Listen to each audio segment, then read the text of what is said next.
আসসালামু আলাইকুম, কেমন আছো তোমরা সবাই? আশা করি সকলেই ভালো আছো।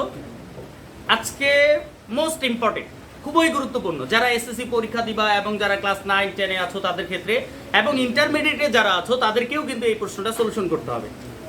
সেই প্রশ্নটা হচ্ছে এরকম যে কিছু তথ্য দেওয়া আছে আর্কিমিডিসের সূত্রকে সমর্থন করে কি না। আমরা আর্কিমিডিসের সূত্র সম্পর্কে যদি একটু জানি তাহলে কি আসতেছে, যে কোনো বস্তুকে আবদ্ধ পাত্রে, মানে একটি পরিপূর্ণ পাত্রে আর কি, আংশিক বা সম্পূর্ণরূপে নিমজ্জিত করলে বস্তুটি কিছুটা ওজন হারায়। এখন ওজন হারায় স্বাভাবিকভাবে। আমি যদি পানিতে নামি আমি নিজেকে হালকা মনে করি। এখন তোমরা কি মনে করো আমি জানি না। যখন আমি নামছি তখন বুঝতে পারতেছিলাম আমি সাঁতার কাটতে পারতেছি, আমি ভাসতে পারতেছি, তার মানে আমাকে কিছুটা হালকা মনে হচ্ছে। অর্থাৎ এখানে হালকা মনে হওয়ার কারণ হচ্ছে আমি কিছুটা ওজন হারাইছি। এই হারানো ওজন বস্তু দ্বারা অপসারিত তরলের ওজনের সমান। এখন বস্তু দ্বারা অপসারিত তরল কোনটা এই সম্পর্কে একটু জানতে হবে। অপসারিত কোনটা? মনে করো আমি একটা পাত্রের মধ্যে, পুরো পাত্রে পানি আছে, ওর মধ্যে আমি মনে করো এই মার্কারটা রাখবো। এই মার্কারটা যদি আমি রাখি তাহলে ওই পাত্রের মধ্য থেকে কিছুটা পানি পড়ে যাবে। কারণ প্রশ্ন হচ্ছে কতটুকু পানি পড়বে? ততটুকু পড়বে এ যতটুকু জায়গা দখল করবে, ততটুকু পানি পড়ে যাবে। অর্থাৎ ওই পানিটুকুর যে ওজনটা বের হবে, ওই পানিটুকুর যে ভরটা বের হবে বা ওজনটা বের হবে, তার ওজন বস্তু দ্বারা অপসারিত তরলের ওজনের কি হবে? সমান হবে। অর্থাৎ আমি কতটুকু ওজন হারাবো, আমার যতটুকু ওজন হারাবে ঠিক যতটুকু পানি পড়ছে ঠিক তার সমান হবে। এটা আমরা ম্যাথ সলিউশন করবো আজকে। মোস্ট ইম্পর্টেন্ট একটা কোশ্চেন, কখনো ভুল হবে না আশা করি।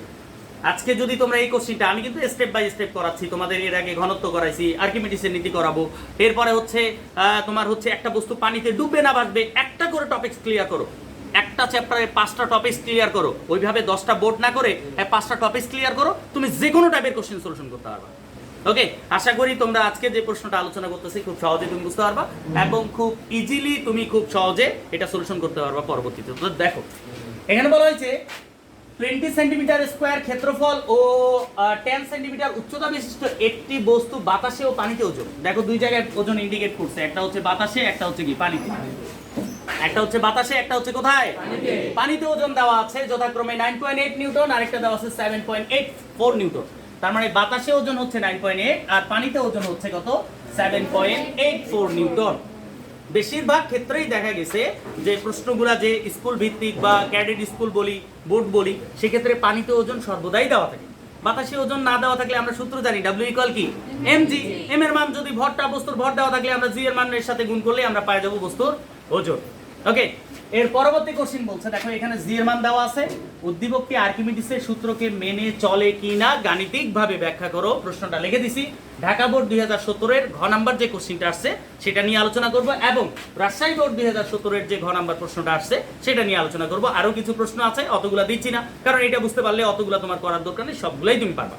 ওকে, তো আজকে আমরা এটা খুব মনোযোগ সহকারে, যারা সামনে বসে আছো তাদের ক্ষেত্রে অ্যাটেনশন দিতে বলতেছি এবং যারা তোমরা দেখতেছো তারা স্কিপ না করে, এই জায়গাটুকু স্কিপ না করে পুরো অংশটা, একটা অঙ্ক বোঝার চেষ্টা করো, তুমি সকল অঙ্কই পারবা, আর দ্বিতীয়বার করার দরকার নেই। ওকে, তো স্টার্ট করি আমরা।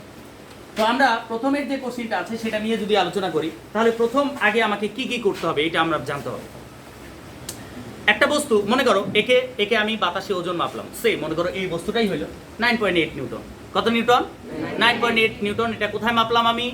বাতাসে। ওকে, ভালো কথা।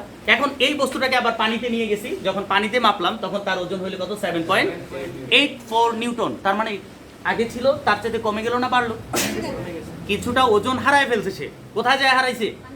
পানিতে যখন বস্তুটাকে নিছি তখন কিছুটা ওজন হারাইলো। এখন ওজন হারাইছে, এটা আমরা কিভাবে বের করব? বাতাসে ওজন থেকে পানিতে ওজন আমরা কি করে দিব? বিয়োগ করে দিব। আপাতত একটা অপশন ক্লিয়ার রাখো। দেখো প্রথমে আমরা লিখবো এখানে বস্তুটির বাতাসে ওজন। বস্তুটির কোথায় ওজন? বস্তুটির বাতাসে ওজন। বাতাসে ওজন, দেখো বাতাসে ওজন W1 দ্বারা প্রকাশ করি। বাতাসে ওজন কি? কত দেওয়া আছে? 9.8 নিউটন। তারপর হচ্ছে বস্তুটির কোথায় ওজন? পানিতে ওজন। তাহলে পানিতে ওজন কি দ্বারা প্রকাশ করলাম? W2 ইকুয়াল কত দেওয়া আছে? 7.84 নিউটন।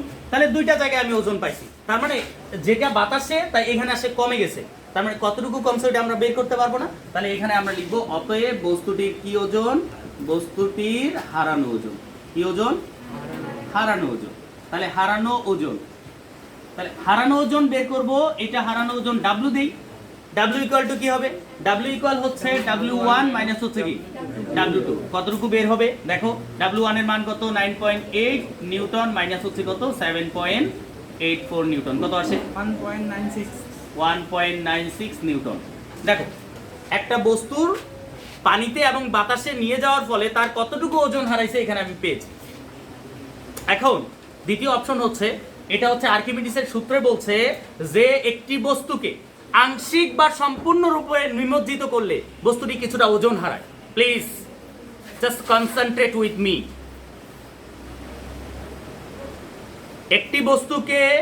একটি বস্তুকে কি কোনো তরল বা বায়বীয় পদার্থে আংশিক বা সম্পূর্ণরূপে নিমজ্জিত করলে বস্তুটি কিছুটা ওজন হারায়। দেখো একটি বস্তুকে বাতাসে ছিল ফ্রিলি ওজন, যেটা হচ্ছে 9.8, এটাকে যখন আমি পানিতে নিয়ে গেলাম তখন তার ওজনটা কমে গেল। কতটুকু কমছে? এই যে বস্তুটার হারানো ওজন। এখন হারানো ওজন বাই করছি। দ্বিতীয় শর্ত কি বলছে?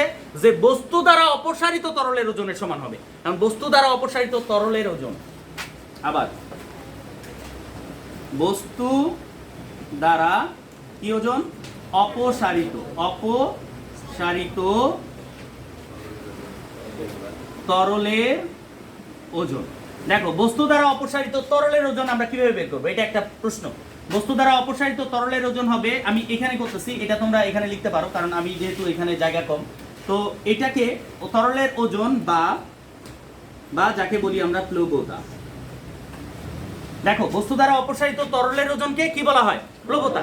এখন একটা বস্তুকে মনে করো যে পানি তো উপরের দিকে ঠেলে না, যে কারণে বস্তুটা ওজন হারায়, মানে না হলে তো হারাইতো না। যেমন বাতাসে আমি আছি, খুব সুন্দরভাবে কিন্তু দাঁড়ায় আছি, এটা কিন্তু আমি মনে করো যে ভাসে থাকতে পারবো না, পারবো, কিন্তু পানিতে থাকতে পারতেছি কারণ তার প্লবতার মান বেশি। তাহলে বস্তু দ্বারা অপসারিত তরলের ওজন বা প্লবতাকে বি দ্বারা প্রকাশ করা হয়। কি দ্বারা? যাকে আমরা ইংলিশে বলি বায়োন্সি। কি বলা হয়? বায়োন্সি। এটা নিয়ে আলোচনা ছিল। তো বায়োন্সি, যেহেতু বায়োন্সি বি ইকুয়াল ভি রো জি। এখন দেখো এখানে ভি কি, রো কি আর জি কি। এখানে দেখো ভি হচ্ছে ওই বস্তুর আয়তন, যেই বস্তুটা পানির মধ্যে ডুবাচ্ছ তার আয়তন। এখন দেখো আয়তন যদি বের করতে যাই, দেওয়া আছে কি টপিক 20 সেন্টিমিটার স্কয়ার ক্ষেত্রফল। তাহলে ক্ষেত্রফল দেওয়া আছে এ ইকুয়াল কত 20 সেন্টিমিটার স্কয়ার। ভালো মতো দেখো 20 সেন্টিমিটারকে মিটারে প্রকাশ করো, তার মানে বলো কয়টা 100 দ্বারা ভাগ করতে হবে? 2টা সেন্টিমিটার স্কয়ার আছে, কয়টা? 1 সেন্টিমিটারকে মিটারে প্রকাশ করলে 100 দ্বারা ভাগ, এটা আমরা সবাই জানি। তো সেন্টিমিটারকে মিটারে প্রকাশ করলে 100 দ্বারা ভাগ, কিন্তু সেন্টিমিটার আছে 2টা, তার মানে 2টা 100 দ্বারা ভাগ করতে হবে। তাহলে যদি তুমি 2টা 100 দ্বারা ভাগ করো তাহলে কি আসবে? 2টা 100 দ্বারা ভাগ করো, কত আসে? 2 × tan ইনভার্স 3। তার কোনো কোশ্চেন আছে? নাই। এই দেখো ক্ষেত্রফলের একক এখন কি আসলো? Metre square. ওকে, উচ্চতা দেওয়া আছে, উচ্চতা h ইকুয়াল কত দেওয়া আছে? 10 সেন্টিমিটার। এটাকে মিটারে প্রকাশ করো 0.1 মিটার। 100 দ্বারা ভাগ করলে, যেহেতু একটা সেন্টিমিটার আছে 100 দ্বারা ভাগ করলাম 0.1 মিটার। কার কোনো প্রশ্ন? ওকে, এইবার আমরা আয়তন বের করব, যেহেতু ভি দরকার। আয়তনের সূত্র জানি, সেটা হচ্ছে কি AH। এর মান কত বলো তো? 2 × tan ইনভার্স কত 3 × কত 0.1 ইকুয়াল কত আসলো? 2 × tan ইনভার্স 4। এত আয়তনের একক হচ্ছে কি মিটার কিউব। আশা করি এটা তোমরা বুঝতে পারছো। আয়তন বের করার কারো প্রবলেম আছে? আয়তন নির্ণয়ের ক্ষেত্রে আমি সূত্র দিছি, এর আগের ভিডিও তোমরা অবশ্যই দেখে নিবা, ঠিক আছে? ঘনত্ব নির্ণয়ের ক্ষেত্রে আয়তনের যাবতীয় সূত্র সেখানে দেওয়া আছে। ওকে, তারপরে দেখো এরপর রো। আচ্ছা বলো তো বস্তুটাকে কোথায় ডুবাচ্ছি আমি? পানিতে। তাহলে পানির ঘনত্ব নির্দিষ্ট 1000 কেজি মিটার ইনভার্স 3। পানির ঘনত্ব নির্দিষ্ট কত? ঘনত্বের একক হচ্ছে কেজি মিটার ইনভার্স 3। তার মানে পানিতে যেই তরলে বস্তুটাকে ডুবাবা, সেটা পানি হইতে পারে, কেরোসিন হইতে পারে, ডিজেল হইতে পারে, পেট্রোল হইতে পারে না? যার মধ্যে ডুবাবা তার ঘনত্ব এখানে তোমার হচ্ছে লিখতে হবে। তার মানে আমি পানিতে ডুবাচ্ছি, তার মানে পানির ঘনত্ব 1000। আর আমরা জি এর মান সবাই জানি, জি এর মান কত? 9.8 মিটার সেকেন্ড ইনভার্স 2। তাহলে দেখি বায়োন্সি কত আসে, বা বস্তুর অপসারিত তরলের ওজন কতটুকু আসে, মানে যেইটুকু পানি পাত্র থেকে পড়ে যায় সেই পাত্রের যে পানিটুকু আছে তার ওজনটা কতটুকু আসে, এটা আমরা এখন ক্যালকুলেশন করব। তো দেখি আমাদের কতটুকু আসে। ভি এর মান কত? 2 × tan ইনভার্স 4 ইনটু কত 1000 ইনটু কত 9.8। তাহলে ক্যালকুলেশন করলে কত আসে দেখো? 1.96 এত নিউটন। এই বায়োন্সি বা প্লবতার একক হচ্ছে কি? নিউটন। জাস্ট সিম্পল ভাবে তুমি আমার কোশ্চেন উত্তর দাও দেখি। বস্তুর হারানো ওজন কত আসছে? বস্তু দ্বারা অপসারিত তরলের ওজন কত আসছে? সমান আসছে না? তোমার হচ্ছে আর্কিমিডিস কি বলছিল, একটি বস্তুকে আংশিক বা সম্পূর্ণরূপে নিমজ্জিত করলে বস্তুটি কিছুটা ওজন হারায়। এই যে ওজন হারায়, এই হারানো ওজন বস্তু দ্বারা অপসারিত তরলের ওজনের কি হয়েছে, ইকুয়াল হয়েছে না, সমান হয়েছে। তার মানে আর্কিমিডিসের নীতি তো প্রমাণ হয়ে গেল, হয়েছে না? তার মানে বস্তুর হারানো ওজন বস্তু দ্বারা অপসারিত তরলের ওজনের সমান। এটা আর্কিমিডিস আমাদের সূত্রটা প্রমাণ করতে বলছেন, আমরা ম্যাথমেটিক্যাল সলিউশন করলাম। ঠিক আছে তো নাকি?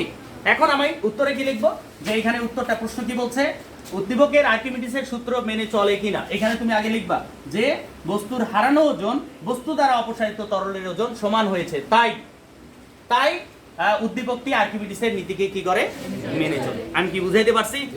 পুরো ক্যালকুলেশনটা বুঝাইতে পারছি? কার কোনো প্রশ্ন আছে? ওকে, উঠে নাও।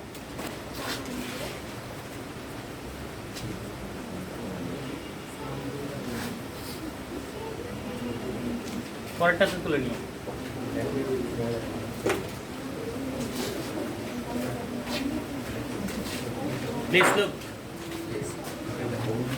প্রথম যে কোশ্চিনটা সেটাও আমাদের একটা বোর্ডে ছিল, ঢাকা বোর্ড 2017। এবার দ্বিতীয় যে কোশ্চিনটা আসছে সেটা দেখো, রাজশাহী বোর্ড 2017-র ঘ নাম্বার প্রশ্নে এটা দেওয়া আছে যে এখানে কি বলছে, 400 সেন্টিমিটার কিউব আয়তনের একটি বস্তু বাতাসে ওজন, কোথায় ওজন দেওয়া আছে। তার মানে এখানে একটা জিনিস আমার ক্লিয়ার, তোমার আর্কিমিডিসের সূত্র প্রমাণ করতে গেলে তিনটা জিনিস লাগবে, বাতাসে ওজন, যার মধ্যে ডুবাবা তার ওজন, তার প্লবতা। বাতাসে ওজন, পানিতে ওজন, প্লবতা, তিনটা জিনিস লাগবে। কয়টা জিনিস? বাতাসে ওজন, পানিতে ওজন, আরেকটা কি লাগবে, প্লবতা। আবারও বলি, কয়টা জিনিস লাগবে? বাতাসে ওজন, পানিতে ওজন, প্লবতা, 100% লাগবে। তাহলে এখানে দেখো, আমরা যদি 2 নাম্বার কোশ্চেন সলিউশন করি তাহলে কি আছে দেখো, বস্তুটির কোথায় ওজন, বস্তুটির বাতাসে ওজন। তাহলে বাতাসে ওজন W1 ইকুয়াল কত দেওয়া আছে, 19.6 নিউটন। আবার এটা কোথায় ডুবানো হচ্ছে দেখো, বস্তুটি কোথায়, পানিতে। তার মানে বস্তুটির কোথায় ওজন, পানিতে ওজন। তাহলে বস্তুটির পানিতে ওজন কি হবে, W2 ইকুয়াল কত, 15.68 নিউটন। ওকে, এইবার বস্তুর কি ওজন, বস্তুটির কি ওজন, হারানো ওজন। ওকে, তাহলে বস্তুটির হারানো ওজন কিভাবে বের করব, W ইকুয়াল কি, W1 মাইনাস হচ্ছে কি W2। W1 এর মান কত, 19.6 নিউটন, আর হচ্ছে মাইনাস 15.68 নিউটন। তাহলে ক্যালকুলেশন করলে কত আসে, 3.92 নিউটন। ঠিক আছে, এটা তাহলে এইটুকু ক্যালকুলেশন শেষ। এবার দ্বিতীয় অপশন হচ্ছে, তাহলে হারানো ওজন বের করছি, এবার আমরা বের করব বস্তু দ্বারা অপসারিত তরলের ওজন বা কিসের মান, প্লবতার মান। ওকে, তাহলে আবার আমরা কি লিখবো, বস্তু দ্বারা কিসের ওজন, অপসারিত কার ওজন, তরলের ওজন, বা কি লিখবো, বা হচ্ছে প্লবতা। তাহলে প্লবতা B ইকুয়াল সূত্র কি, বায়োন্সি ইকুয়াল সূত্র কি, V রো G। আমরা যদি মান বসাই, V এর মান কত দেওয়া আছে, 400 সেন্টিমিটার কিউব, 400 সেন্টিমিটার কিউব। আমরা আগেই বলছি যে সেন্টিমিটারকে মিটারে প্রকাশ করলে কত দ্বারা ভাগ করতে হয়, 100 দ্বারা। কত দ্বারা? আচ্ছা, এখানে কয়টা সেন্টিমিটার আছে, কয়টা, 3টা। তাহলে কয়টা 100 দ্বারা ভাগ করব, 3টা 100 দ্বারা যদি ভাগ করি তাহলে 4 × 10 ইনভার্স কত আসবে, 4। আয়তনের একক হচ্ছে কি, মিটার কিউব। ওকে, এরপরে দেখো রো এর মান। আচ্ছা, কার মধ্যে ডুবাচ্ছি বস্তুটাকে, পানিতে। তাহলে পানির ঘনত্ব নির্দিষ্ট বলছি 1000 কেজি মিটার ইনভার্স 3। জি এর মান আমরা সবাই জানি কত, 9.8 মিটার সেকেন্ড ইনভার্স কত, 2। আচ্ছা, যদি মান বসাই, বি এর মান কত, 4 × 10 ইনভার্স কত, 4 × রো এর মান কত, 1000, আর জি এর মান কত, 9.8, কত আসে, 3.92 নিউটন। তার মানে বস্তুর কি, হারানো ওজন, বস্তুটির কি ওজন, হারানো ওজন বস্তু দ্বারা অপসারিত তরলের ওজন সমান হয়েছে। তাই তথ্যগুলো বা উদ্দীপকটি আর্কিমিডিসের নীতিকে কি করে, মেনে চলে। আজকে যেটা টপিকস নিয়ে আমি আলোচনা করলাম, প্লিজ লুক, আজকে যেটা টপিকস নিয়ে আমি আলোচনা করলাম সেটা ছিল আর্কিমিডিসের নীতি প্রমাণ। হয়তো 2-1টা ব্যতিক্রম আসছে, তবে বাস্তব হচ্ছে এটা, এর বাইরে খুব একটা কোশ্চিন কম আসছে, এবং এটা তুমি খুব সহজে সলিউশন করতে পারবে আশা করি। এখন বাসায় যায় 2-4 বার, বাসায় তোমরা হচ্ছে 2-4 বার প্র্যাকটিস করলে খুব সহজে এটা সলিউশন হয়ে যাবে। আর আশা করি তোমাদের আর্কিমিডিসের নীতি যদি ক্লিয়ার হয়ে যায়, এরপরে পরবর্তীতে তুমি দেখবা হচ্ছে বস্তুটি ডুববে না ভাসবে। একটি বস্তু পানিতে ডুববে না ভাসবে। এরপরের কোশ্চেন হচ্ছে যে বস্তুর ভর নির্ণয় করো, বা ছোট পিস্টনে বল প্রয়োগ করছো, বড় পিস্টনে কি পরিমাণ বল অনুভূত হবে। এই যে 4টা বা 5টা নিয়ম শিখলাম, পুরো চ্যাপ্টার কমপ্লিট। এত শীট, এত বই, এত কিছু করার দরকার নাই তো। বই তোমাকে দেখবে, তুমি কেন বইকে দেখতে যাবা? বই আপনা আপনি তোমার ক্লিয়ার, কি বই আছে তুমি না দেখেই বলতে পারবা। তো যেটুকু তোমার হচ্ছে দরকার আগে সেটুকু কমপ্লিট করো। আজকে আমরা আর্কিমিডিসের নীতি করছি, এখন যদি তুমি বলতা স্যার এই বোর্ডটা করে দেন ওই বোর্ডটা, অতগুলো বোর্ড করার দরকার কি? একটা নিয়ম শিখলাম আর্কিমিডিসের নীতি আমি যেখানেই পাই সেখানেই কমপ্লিট পারবো। আমি ঘনত্ব নির্ণয় পারবো, আমি ডুববে না বাঁচবে এটা পারবো, তাহলে অধ্যায় তো কমপ্লিট। আর কিছু আছে? সিম্পল ভাবে থিঙ্ক করো, ইজি ভাবে থিঙ্ক করো, অ্যান্ড ইজিলি সলিউশন করো। ওকে, ভালো থাকো, সুস্থ থাকো, আল্লাহ হাফেজ।